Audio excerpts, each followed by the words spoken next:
There's an incredible story told throughout Central Africa that was witnessed by thousands of people on January the 4th, 1959. People claim that Simeon Toko unleashed his army. Citizens of Leopoldville saw an army of 1,000 small, muscular men the size of dwarves who fought the Belgian army. One witness saw one of the dwarves flip a 5-ton truck with one arm. The Belgian soldiers fired at these little brown men to no effect. Terrified and confused, the colonial army was forced to retreat, and the little men disappeared as suddenly as they had appeared. The Black Jesus story was probably one of the most shocking things I ever heard.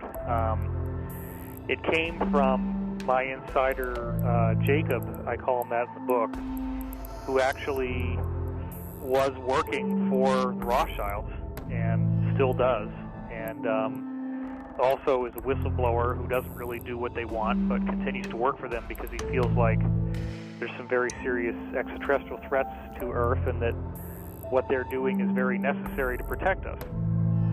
So the story goes that in the 1960s there was a black man in Africa who came in with abilities complementary to those of Jesus.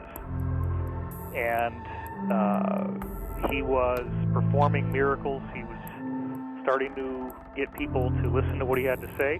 And the cabal tried to kill him, and they could shoot him in the head and his skull would just regenerate and the flesh would grow back, and he was fine.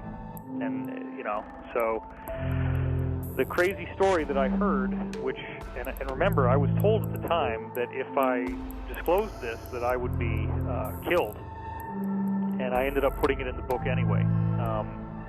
The story was that this guy, they finally said, okay, we're going to bring you to the United Nations and share your message with the world. Let's get you on this flight. They bring him on this flight, and instead of bringing him to the United Nations, they shot him repeatedly, and then actually had some kind of meat grinder device, and basically like a bandsaw, I guess, and sawed up his body into a whole bunch of pieces, put him in these very like radioactive shielded containers, and then had all these fighter jets dock with the plane and fly his body parts to all corners of the world, where then these containers turned them into ash. And they thought that maybe this would defeat him, like that his body somehow, the tissue was necessary. So if they destroyed all the tissue in all these places across the world, maybe they could defeat him. Well, he then regenerated in their offices and was fully fine, fully intact. But the sad part is that he said, you guys so badly do not want me to be here that I am not going to be able to do any more. You're going to get what you want, but bear in mind that in the future, many others like me will be coming. Just my thoughts.